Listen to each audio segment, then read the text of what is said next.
Hello guys, welcome to Shravan classes. Good morning everybody. तो आज के सेशन में हम लोग डिस्कस करेंगे सीटेट 2022 के लिए दिसंबर 2022 में जो एग्जाम्स होने वाली है। और जैसा कि हम सभी जानते हैं कि सीटेट ने भी पिछली बार से ही ऑनलाइन मोड में एग्जाम लेना शुरू कर दिया है। तो आज के सेशन में हम लोग देखेंगे कि पेपर 1 में मैथ से रिलेटेड किस टाइप के प्रश्न पूछे जाते हैं और उसे कितनी आसानी से सॉल्व किया जा सकता है। देखिए, पेपर 1 का जो क्वेश्चन होता है ना, बहुत ही आसान होता है, बहुत ही सिंपल होता है। बस गलती कहाँ होती है कि लोग जल्दी जल्दी में क्वेश्चन को सही तरीके से पढ़ नहीं पाते हैं। तो आज के सेशन में हम लोग देखेंगे कि क्वेश्चन कितने आसान होते हैं और इसे कितने आसानी से बनाया जा सकता है। तो चलिए आज के सेशन को स्टार्ट करते हैं। और पहला क्वेश्चन आपके सामने है, ध्यान दीजिए। क्वेश्चन दिया गया है, सिराज अपनी रसोई में सेबों को इस प्रकार व्यवस्थित करता है कि उसने पहली पंक्ति में 11 जोड़े सेब, दूसरी पंक्ति में 22 जोड़े सेब और तीसरी पंक्ति में 23 जोड़े सेब रखे हैं। तो सिराज के पास रसोई में कुल कितने सेब हैं? देखिए, क्वेश्चन जो है बहुत ही आसान क्वेश्चन है। एक व्यक्ति है और उस व्यक्ति का नाम सिराज है। उन्होंने अपने किचन में 3 रो बनाता है और 3 रो में से पहले रो में 11 जोड़े सेब रखता है, दूसरे रो में 22 जोड़ा सेब रखता है और तीसरे रो में जो है कि 33 जोड़ा सेब रखता है। तो बताना है कि सिराज ने अपने किचन में कुल कितना सेब रखा। तो जैसा कि हम सभी जानते हैं, देखिए, पहले रो में 11 जोड़ा, दूसरे रो में 22 जोड़ा और तीसरे रो में 23 जोड़ा सेब रखा है। कुल कितना जोड़ा हो गया? तो देखिए, यहाँ पे कुल 66 जोड़ा हो गया। और हम सभी जानते हैं कि एक जोड़ा में जो है 2 संख्या होता है। तो 66 जोड़े में कितना हो जाएगा?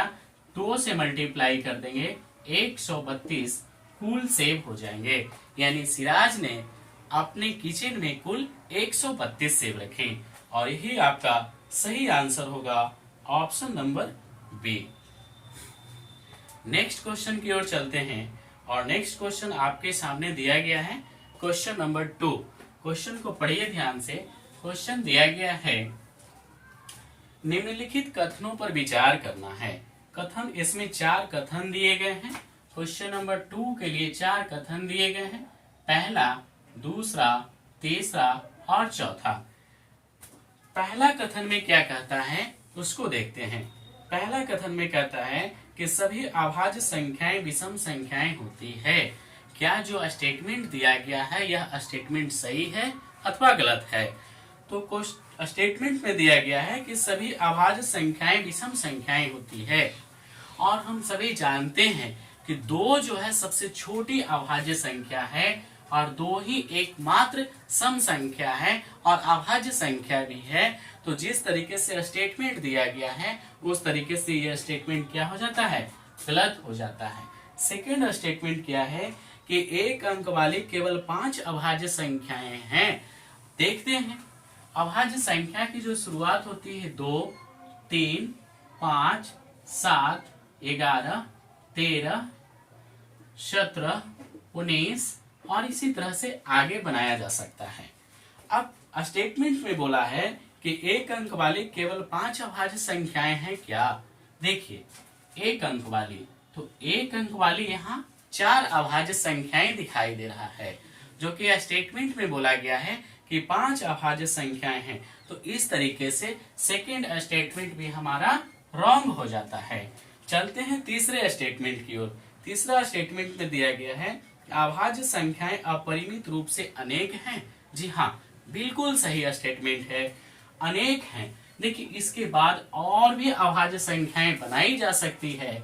इस तरीके से तीसरा स्टेटमेंट बिल्कुल सही है। चौथा स्टेटमेंट क्या कहता है? अभाज्य संख्याओं के केवल 2 गुणनखंड होते हैं। जी हाँ, ये भी जो स्टेटमेंट दिया गया है ये भी स्टेटमेंट बिल्कुल सही स्टेटमेंट है। अभाज्य संख्याएं केवल 2 गुणनखंड होते हैं, एक और स्वयं होते हैं। तो इस तरीके से चौथा स्टेटमेंट भी सही हो जाता है। इस प्रकार जो क्वेश्चन नंबर 2 का जो सही ऑप्शन होगा वो ऑप्शन नंबर सी होगा, 3 और 4। चलिए, मैं समझता हूं बहुत ही आसानी से समझ पा रहे होंगे। तो चलते हैं नेक्स्ट क्वेश्चन की ओर। क्वेश्चन नंबर 3 आपके सामने है। क्वेश्चन को पढ़िए ध्यान से। देखिए क्या कहता है कि स्कूल की एनएसएस इकाई ने प्रत्येक जरूरतमंद बच्चे को 3/4 केजी चीनी देने का फैसला किया। एक प्रयोजक से उन्हें इस काम के लिए 28.5 केजी चीनी मिली। कितने बच्चों को यह चीनी बांटी जा सकती है? बहुत ही आसान क्वेश्चन है। जितना चीनी का कुल मात्रा है उसमें अगर एक बच्चे को जितना चीनी दिया जाता है उससे डिवाइड कर दिया जाए तो कुल बच्चों की संख्या प्राप्त हो जाएगी। उसी तरीके से यहाँ पे क्वेश्चन नंबर 3 का सॉल्यूशन हम लोग देखते हैं। कुल चीनी की मात्रा 28.1/2 केजी यानी 28 केजी है और एक बच्चे को जो चीनी दी जाती है 3/4 केजी दी जाती है। दोनों को डिवाइड कर देंगे, जो सॉल्व करके आएगा वही हमारा आंसर होगा, यानी कुल बच्चों की संख्या होगा। तो इसको मिक्स्ड फ्रैक्शन को सिंपल फ्रैक्शन में बदल लेते हैं। 28 दूनी 56 और 1 57/2। डिवाइड मल्टीप्लाई भी चेंज हो जाता है। उसके बाद जो बाद का जो फ्रैक्शन होता है नोमिनेटर डिनोमिनेटर में और डिनोमिनेटर नोमिनेटर में बदल जाता है। तो 4/3 3 से कटेगा 19 बार में, 2 से कटेगा 2 बार में, 19 दूनी 38। टोटल जो स्टूडेंट्स की संख्या होगी कितनी होगी? 38 होगी और ये आपका सही आंसर हो गया ऑप्शन नंबर ए। चलिए नेक्स्ट क्वेश्चन की ओर चलते हैं। क्वेश्चन नंबर 4 आपके सामने है। क्वेश्चन को पढ़िए ध्यान से। क्वेश्चन नंबर 4 में कहता है कि पूर्णांकों के संबंध में इनमें से कौन सा अथवा कौन से कथन सत्य है या नहीं। देखिए कथन ए और कथन बी दिया गया है। दो कथन के बारे में इस क्वेश्चन में डिस्कस किया गया है। कथन ए है और कथन बी है। कथन ए में कहता है कि दो संख्याओं का गुणनफल सदैव संख्याओं के बराबर या उससे अधिक होता है। देखिए जो स्टेटमेंट में सदैव लिखा है ना, ऑलवेज, इसी पे मेन ध्यान देना है। अब लिखा है दो संख्याओं का गुणनफल, तो कोई भी दो संख्या हम मान लेते हैं। पहली संख्या 2 और दूसरी संख्या 4, दोनों का गुणनफल बोला तो 8 हो जाएगा। हाँ, दोनों संख्या से तो बड़ी है, लेकिन सदैव बोला है तो अगर हम एक पॉजिटिव संख्या और एक नेगेटिव संख्या ले लेते हैं तो क्या ये कंडीशन फॉलो करता है? देखते हैं। -2 × 4 = -8। क्या -8 जो है -2 से बड़ी संख्या है? नहीं, छोटी संख्या है, तो ये स्टेटमेंट गलत हो जाता है। सेकंड स्टेटमेंट क्या है? दो संख्याओं का जोड़ सदैव संख्याओं के बराबर या उससे अधिक होती है। तो देखिए ध्यान से, दो संख्या मान लेते हैं 1 और दूसरा 2 मान लेते हैं, ठीक है। दोनों का योग बोला गया है तो +3 हो जाएगा। जी हाँ, 3 जो है दोनों संख्या से बड़ी है, लेकिन स्टेटमेंट में ऑलवेज बोला है तो क्या सभी संख्या को लेकर यह स्टेटमेंट फॉलो किया जा सकता है?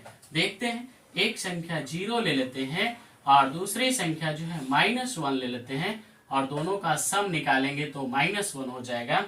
तो क्या -1 जो है 0 से बड़ी है? नहीं, छोटी है। इस प्रकार से ये भी स्टेटमेंट गलत होता है और इस क्वेश्चन का सही आंसर हो जाएगा ए और बी दोनों गलत है। यानी जिस ऑप्शन में ए और बी दोनों गलत होगा वही हमारा सही आंसर होगा। और इसमें दिया गया है कौन सा? ऑप्शन नंबर बी, दोनों असत्य हैं। चलिए, मैं समझता हूँ बहुत ही आसानी से समझ पा रहे होंगे। चलते हैं नेक्स्ट क्वेश्चन की ओर। नेक्स्ट क्वेश्चन नंबर 5 आपके सामने है। देखिए क्या कहता है क्वेश्चन 5, पढ़िए ध्यान से। क्वेश्चन कहता है 5 नंबर कि रिंकी के पास जलेबी की 3 थाली है। थाली ए, थाली बी और थाली सी। थाली ए में केवल 1 जलेबी, थाली बी में 5 जलेबी और थाली सी में 3 जलेबी है। यह 3 थालियों में बराबर जलेबियां रखना चाहती है, तो निम्नलिखित में से कौन सा कथन सही है? देखिए, एक रिंकी है और रिंकी के पास 3 थाली है ए बी सी। ए में है 1 जलेबी, बी में 5 जलेबी और सी में 3 जलेबी है। तीनों थाले में रिंकी बराबर जलेबी रखना चाहती है, तो नीचे जो स्टेटमेंट दिया गया है वो कौन सा स्टेटमेंट सही होगा? देखते हैं स्टेटमेंट नंबर ए। ए में कहता है थाली बी में से 2 जलेबी उठाकर थाली ए में रखना। बी में से 2 जलेबी उठाकर थाली ए में रखना। जब इसमें से 2 उठाएंगे तो -2 हो जाएगा, और इसमें 2 रखेंगे तो +2 हो जाएगा। तो +2 होगा तो कुल 3 हो जाएगा, और इसमें से -2 होगा तो 3 होगा, और इसमें से तो 3 है ही। यानी तीनों थाली में बराबर जलेबी आ गया, 3 3 3। इस प्रकार से जो फर्स्ट स्टेटमेंट दिया गया है वही स्टेटमेंट हमारा सही हो गया, और सही आंसर हो जाएगा इसका ऑप्शन नंबर ए, बिल्कुल सही। चलिए नेक्स्ट क्वेश्चन की ओर चलते हैं। क्वेश्चन नंबर 6 दिया गया है, यदि 6 और 7 का एलसीएम x y के एलसीएम का आधा है, और यदि x का मान 12 है तो y का मान क्या होगा। देखिए बहुत ही आसान क्वेश्चन है, और क्वेश्चन नंबर 6 दिया गया है कि 6 है और 7 है, इसका जो एलसीएम होगा वो x y के एलसीएम का आधा होगा। ठीक है, अब इसका एलसीएम क्या होगा, 6 और 7 का एलसीएम क्या होगा, तो 42 हो जाएगा। यानी एक्स वाई का जो एलसीएम आएगा इससे 42 आधा है, ये आधा है, यानी इसका मतलब है कि जो एक्स वाई का एलसीएम होगा ये 42 से 2 गुना होगा। 2 गुना कहने का मतलब इसमें 2 से मल्टीप्लाई करें तो 84 हो जाएगा। ठीक है, अब इसमें दिया गया है कि x का जो मान है 12 है, तो y का मान क्या होगा। बहुत ही आसान। अब आप जैसा कि देख पा रहे हैं कि 12 है यहाँ पे, यहाँ 84 है, तो इस 12 में कितना से मल्टीप्लाई कर दें कि 84 आ जाए, तो बहुत ही आसान, इसमें 7 से मल्टीप्लाई कर देंगे तो हमारा 84 आ जाएगा, और इस क्वेश्चन का सही आंसर हो गया ऑप्शन नंबर डी, बिल्कुल सही आंसर। चलिए नेक्स्ट क्वेश्चन की ओर चलते हैं, क्वेश्चन नंबर 7 की ओर। देखिए क्वेश्चन 7 आपके सामने दिया गया है, अप्रोक्सीमेशन का ये क्वेश्चन है, बहुत ही आसान क्वेश्चन है, और इसमें थोड़ा सा सावधानी बरतना है। देखिए क्वेश्चन 7 में क्या है, निम्नलिखित में से जो क्वेश्चन दिया गया है इसका सबसे अच्छा सन्निकट कौन सा है, यानी अप्रोक्सीमेट वैल्यू कौन सा है। देखिए 2.9 इंटू 7.49 अपॉन 11.51। ठीक है, देखिए इसमें एक छोटा सा कॉन्सेप्ट है, कोई भी संख्या अगर 0.5 से जरा सा भी ज्यादा होगा तो वो अगले संख्या की ओर चला जाएगा, और कोई भी संख्या अगर 0.5 से थोड़ा सा भी कम होगा तो वो पिछले संख्या के पास चला आएगा। जैसा कि देख पा रहे हैं यहाँ 2.9 है, यानी 2.5 से जरा सा भी बड़ा होगा तो 3 बन जाएगा, और 2.5 से जरा सा भी छोटा होगा तो 2 बन जाएगा।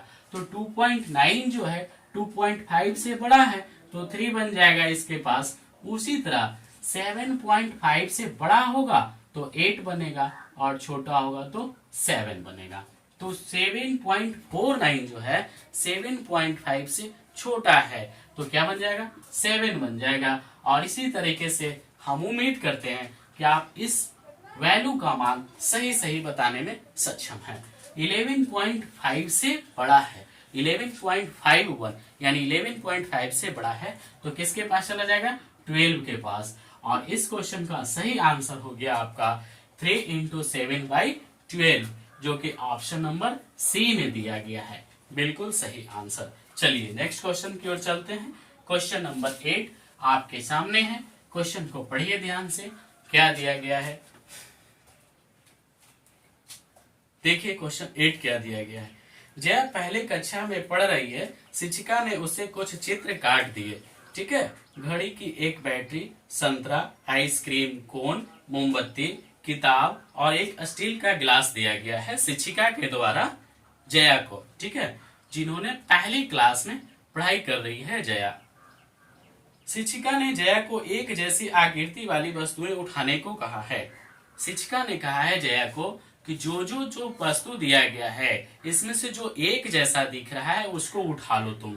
ठीक, उसने उठाया घड़ी की बैटरी, मोमबत्ती और स्टील का गिलास।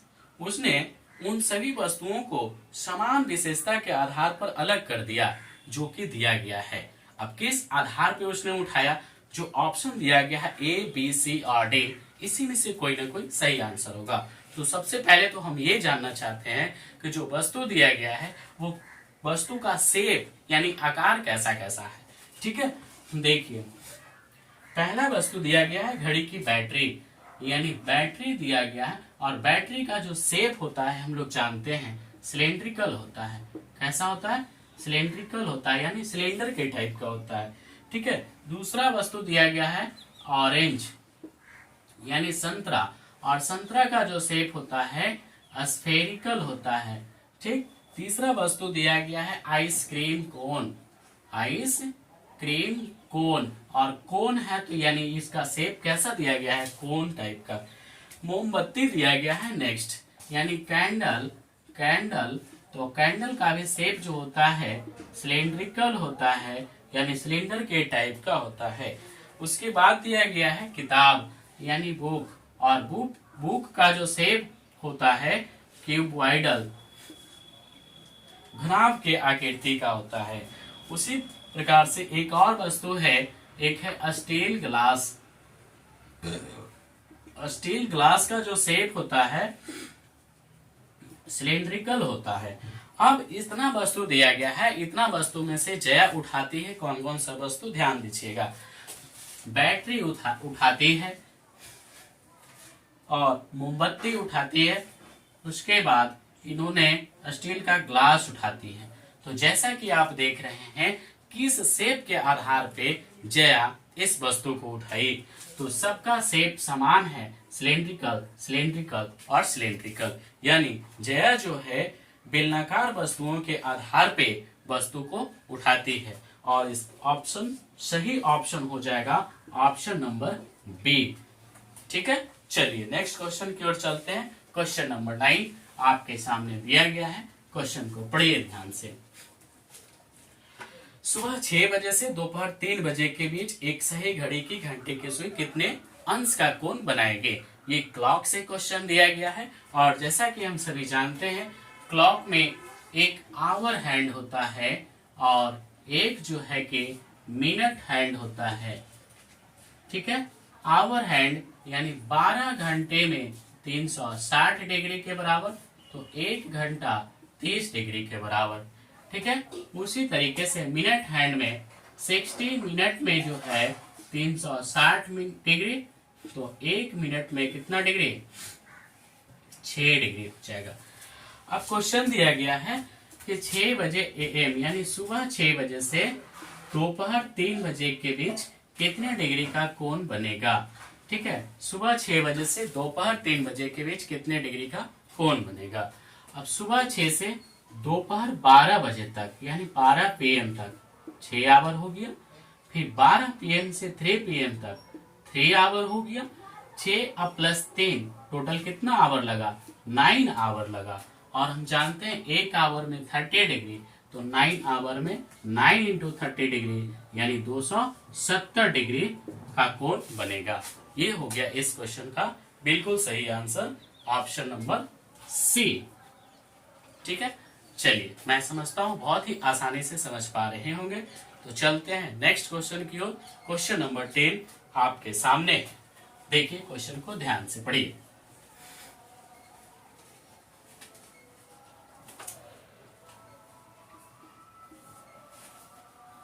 क्वेश्चन नंबर 10 है, एक आयत जिसकी भुजाएं केवल प्राकृतिक संख्याओं में है, इसका क्षेत्रफल जो है 24 वर्ग सेंटीमीटर है, तो उसका परिमाप कौन सा नहीं हो सकता है?